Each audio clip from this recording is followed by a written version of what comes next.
Very good evening to one and all. This class is for class 10th, a new chapter we are starting today, that is evolution. Today we will just give the introduction of evolution. Since we have completed the genetics chapter, now our next chapter is evolution. It is a technical one, so today it is just the introduction class so that you can feel that yes, we are understanding something. Now, whenever we are talking about evolution, the first things comes to our mind is that maybe some modernization is taking place or maybe some organisms are becoming more advanced. But here we have to take care first, what is the definition of the evolution? What is the definition of the evolution says to us? The evolution says that the existence of the new organism from the pre-existing organism means the organism which was once there in the earth, those organisms, due to those organisms we are here. For example, we all know we humans came from ape-like organism. We should not say that we came from apes directly, but we can say that yes, we came from ape-like organisms. So those days, those apes who were the part of change, who were the part of adaptation in the different environmental conditions, those apes are now modern humans. And those ape-like organisms who were not the part of the evolution, not the part of the change, not the part of the environmental factors, those organisms are now extincted. Same thing happened to the dinosaur. They were never the part of the nature. Means they didn't adapt the nature. So that's the reason why they extincted. Similarly, the nature says that one organism, any organism which can adapt to the nature, that organism will survive. We cannot go against the nature. Similarly, evolution is a part of nature only. When there is a change takes place and any organism is part of that change, surely that organism will evolve.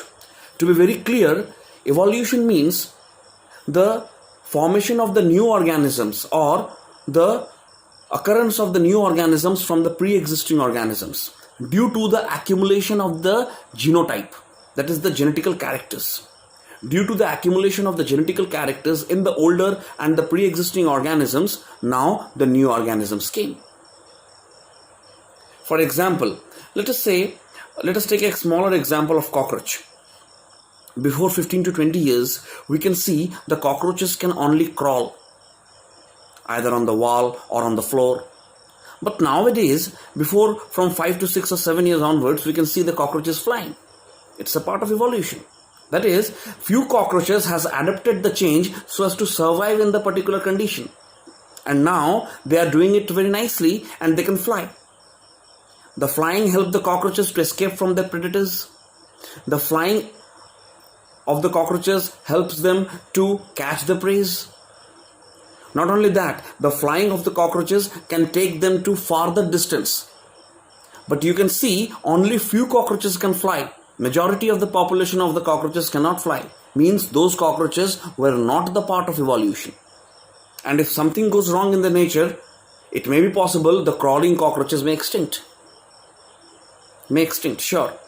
Means from the older organism, few cockroaches became the part of the change, became the part of the evolution, and those cockroaches developed wings and they can fly now all around, which will help them to move from one place to a certain distant place, as well as to escape from the predators, and it will give them a lot of boost up to catch the prey also, because they can fly now. Now, what is the evidence? These are the smaller examples linking, which shows that yes, evolution is a continuous process. And it is happening.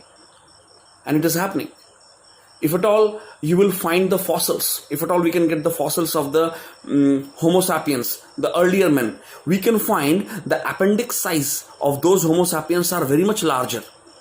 And now we are having the modern human beings, we the human beings, our appendix size is rather smaller. Why? Because those days the people used to eat raw materials. They don't used to cook like us. They used to eat the raw materials. And since the raw materials, especially the raw vegetables and raw grasses and raw leaves, those were having large amount of cellulose content. Their appendix were large because that time the human being were secreting, it was found that they were secreting cellulase as their enzyme. Human beings were secreting the cellulase as their enzyme. And what happens? That cellulase used to digest the cellulose. But now, when we become modern, what happens? Our food habitat changed. And that large appendix has now become vermiform appendix, very small in our body. And it's a vestigial organ, means of no use. And if at all we will eat very much spicy, that appendix will swell up and it may blast in our body. So this is what the evolution wants to say, that the change from the pre-existing organisms to the newer organism and the development of the newer organisms. That is what evolution wants to say. Now, as far as the evidence has been concerned, there were two evidence made. One, the evidence on the basis of the homologous organs, and evidence on the basis of the analogous organs. Now we will discuss it one by one. First of all, evidence on the basis of the homologous organ. What does it say? Homologous organs means organs which is look-alike but different in function. For example, our forearms, hand, and the wings of the birds.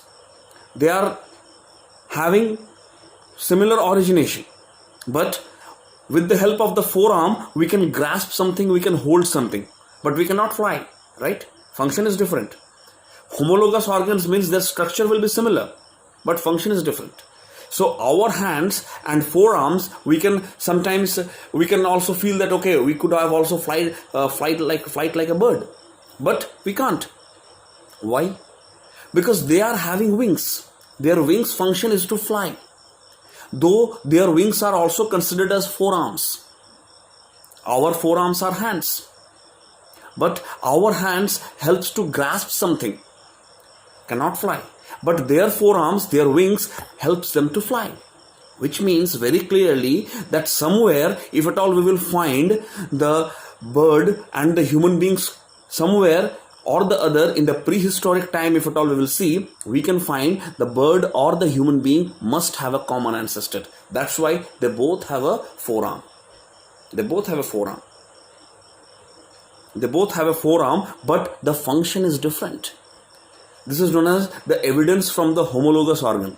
Homologous organ means they are looking same, but the function is different, which is a guarantee that yes, we may have a common ancestor. We may have a common ancestor. Birds and the human beings. Because both having forearms, but the function of the forearms are different. Birds cannot grasp anything by the help of forearm. They have to use their beak. Similarly, the humans cannot fly with their forearms, but they can grasp nicely anything. Now, next is the evidence from the analogous organ. Analogous organ means very simple. Analogous organs means organs which is not look-alike of each other, but their function is similar. Homologous organ, look-alike of each other, but function is dissimilar. Analogous organ, not look-alike of each other, but their function is similar. Now, here we need to know how. Let us compare a bird and a bat. Bird and a bat. Bat is a mammal, flying mammal. A bird and a bat. See the wings of the bird, very much feathery, very much smooth, not at all hard. But see the wing of the bat. Just have a comparison. The wing of the bat is very much connected with the flesh and the skeleton. But the bird's wings is very much smooth. Wings of the bat is very much rough. They are not feathery. They are very much rough and hard. And it is connected with the flesh and the skeleton. But nothing like that with the birds. It is simply attached to the body. Now, then what is the evidence here? Evidence means here that though birds and bats, they may not have a common ancestor. Though the birds and bats, they may not have a common ancestor, but at the same time, their wings, their forearms was developed in such a condition where the survival was necessary. Maybe in the prehistoric times, the ancestor of the bat, their forearms must be a part of change, and it became a part of change, and the bird started to fly. They may not have a common ancestor.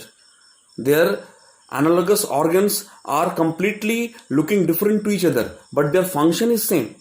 So we cannot say that birds and bats, they may have a common ancestor. They may not have a common ancestor at all. But at the same time, one thing is sure, that during that period of time, during the prehistoric time, surely something might have happened to the bats, that their forearms converted into wings, and it has gave them a flight.